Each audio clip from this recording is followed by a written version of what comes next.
بہت سے لوگ جو ہوتے اہل حق ہیں، یعنی علم بھی صحیح ہے مگر اس علم کو چھپاتے ہیں، مصلحت پسندی کا غیر ضروری مصلحت پسندی کا شکار ہو جاتے ہیں، مالی مفاد کا شکار ہو جاتے ہیں. یہ ہر فیلڈ میں ہے، سیاستدانوں میں بھی ہیں، سائنسدانوں میں بھی ہیں. یہ جو سائنسی تحقیقات ہوتی ہیں نا، مجھے ایک سائنٹسٹ نے ہی بتایا کہ ہر تحقیق میں یہ ضروری نہیں ہے کہ اس سائنٹسٹ نے اخلاص کی بنیاد پہ یہ تحقیق، بعض دفعہ اس کے اپنے مفاد ہوتے ہیں، پیسہ بھی کھلایا جاتا ہے کہ یہ والی رپورٹ پیش کر دو. سگریٹ جو ہے نا، سگریٹ، آپ پرانے ڈاکٹروں کی تحقیق وہ دیکھیں تو سگریٹ کے فضائل بتایا کرتے تھے ڈاکٹر. مجھے ہمارے ایک دوست ہیں، انہوں نے ریسرچ کی ہے، 1920 یا پتہ نہیں 35 کے اخبار نکالے، اس میں ڈاکٹروں کی جو اسٹیٹمنٹ ہے کہ سگریٹ 25 بیماریوں کا علاج ہے، باقاعدہ ڈاکٹروں کی. لندن کے پرانے اخبار کے ساشے دکھائے انہوں نے ہمیں، جو انہوں نے سیو کیے ہوئے. تھروٹ انفیکشن، یہاں پہ نا گلے کا انفیکشن درست ہوتا ہے، یہ ہوتا ہے، یہ پتہ نہیں کیا کیا.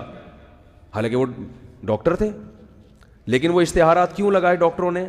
اس لیے کہ سگریٹ کمپنیوں نے ان کو کیا دیے تھے؟ بولو بھائی، پیسے.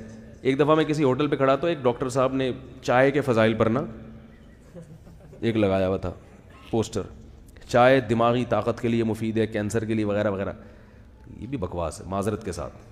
چائے پئیں آپ، میں منع نہیں کر رہا آپ کو، لیکن چائے صحت کے لیے مفید بولو بھائی نہیں ہے.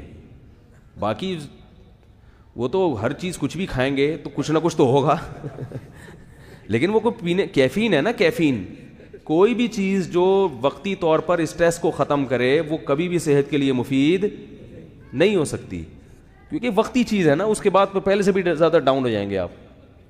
تو ٹھیک ہے، بہت زیادہ نقصان دہ نہیں ہے، بعض لوگوں کو تو بہت زیادہ بھی نقصان دیتی ہے، لیکن یہ کہ کوئی فائدے کی چیز نہیں ہے. کوئی بچ سکتا ہے تو ثواب بچنے میں ہی ہے کہ نہ پیے، دودھ پیے، لسی پیے، شہد کھائے، چائے سے اجتناب کرے تو زیادہ بہتر ہے. تو میں یہ عرض کر رہا تھا کہ جیسے ڈاکٹروں میں سب نہیں، بعض لوگ ڈاکٹر بھی بکتے رہے ہیں ہمیشہ، سائنٹسٹ بھی بعض بک جاتے ہیں، اور اسی طرح مولویوں میں بھی بہت سے بولو بھائی بکتے ہیں. تو آپ نے یہ دیکھنا ہے کہ صحیح ہے یا غلط ہے.